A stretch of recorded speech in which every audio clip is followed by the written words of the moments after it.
نای پێڵم بە خێزانمەوە خۆشی لێ چەم لێ ڕازی بخواستە لەوانەیە لێ ڕازی بێ من ژیانم بە قوربانی ئەو بێ مەستا من الحەمدوللا ڕەفیقم نییە ڕەفیقم هاوسەرمە بەخوا پیاویت مادام هاوسەرەکەت ڕەفیقتە پیاویت هەم بەس خوشکم نییە هەم برادەرمە هەم ڕەفیقمە هەمە من ژیانی منە یا ڕەبی خوا لێت نەسێنێت تۆش لەو نەسێنێت سەلامەت بی لە دوای دایکم هەموو کەسی منە دەستت خۆش بێ پیاوە چاکیت بە قوربان لە گەورەی خۆتە مامۆستا پێغەمبەر فەرمێ صلی الله عليه وسلم فەرمێ خەیڕکم لأهله باشترین پیاو ئەو پیاوەیە بۆ هاوسەرەکەی باش بێ و ئەنە خەیڕکم لأهلی منیش باشترینتانم یعنی باشترینی پیاوەکانم بۆ خێزانی خۆ و باشترین ڕەفیق لە ژیانە هاوسەرەکەتە هیچ هاوڕێیەک هیچ ڕەفیقێک هیچ دڵسۆزێک ناگاتە ڕەفاقەتی ژن و پیاو دا مامۆستا من کە خەممە بێ لای ئەو باسێکم هێش خەمیە بێ لای من باسێکم یعنی مامۆستا هیچ شتێک لە یەک ناشارینەوە دەستان خۆش بێ من چم بۆ هەر شوێنێک بۆ نمونە ئەگە برا هەمومان برادەرمان هەیە بەس چم بۆ هەر شوێنێک پرس بەوە کە مەڵێم ژنەکە ئەوە ئەکەم ئەچم بۆ ئەوەیە ئەچم یعنی بۆ شتی لێ بشەمەوە مەردیت ئەوە خۆی ئەزانی چۆنە قوربانگیان پیاوەتی بە پیاو ناکرێت پیاوەتی بە ژن نەکرێت ئەوە الحەمدوللا خێزانەکەت باشە هەر کەسێ خاوەن ژنێکی باش بوو سبحان الله ئەتوانێت پیاوەتی بکات بەڵام هەر کەسێ ژنێکی خراپی هەبوو ناتوانێت پیاوەتیش کات تۆ گەر ژنەکەت خراپ بێ ناتوانی میوانداری خەڵکەیت ناتوانی خێر و خێرات کەیت ناتوانی پیاوەتی بە ماڵەکەتەوە کەیت ناتوانی ڕۆژێ سیارەکەت بدەیتە دەست براکەتەوە ناتوانی هاوکاری براژنەکەت کەیت ناتوانی هاوکاری براکەت کەیت چکە ئەو دێتە جواب یەکسەر ئەڵێ بۆیکەیت بەس ئەگەر ژنەکەت ژن بێت هاوکارت بێت دەستکراوە بێ بەرامبەر بە خەڵک بڵێ بۆ ئەوەی تۆ ڕوزەت نەبی بۆ ئەوەی تۆ مرد دەرکەوی لە ناو خەڵکات چی ئەەکەی بیکە هاوکارت بێ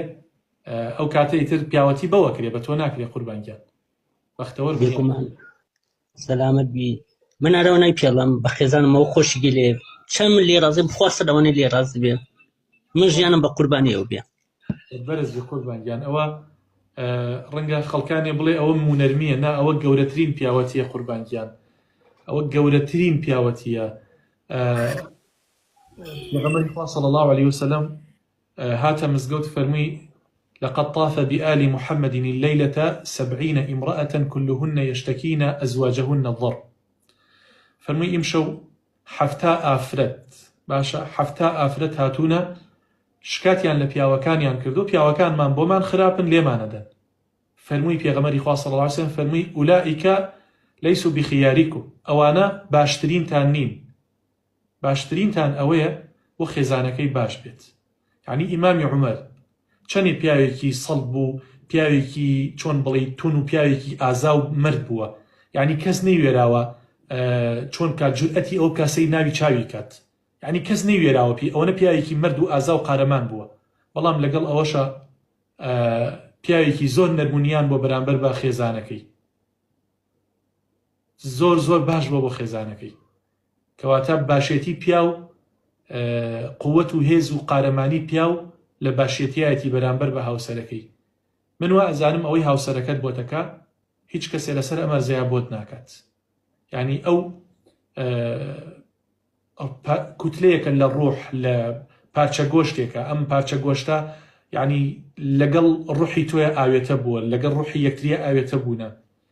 یعنی بە خۆشی و ناخۆشیەکانی تۆ ئەزانێت بە ئەسرار و نهێنەکانی تۆ ئەزانێت چ حاڵەتێ خۆشحاڵە بیت چ حاڵەتێ تووڕە ئەبیت ئەزانێ کابراوەتی تامت بۆنت ڕەنگت هەموو شێوازەکانی تۆی لەبەرە لە بەرچاوێتی بۆیە کاتێک بۆی باش ئەبیت بۆی ئەتوێیتەوە ئەوە گەورەترین پیاوەتیە و ژنی باشیش ئەگەر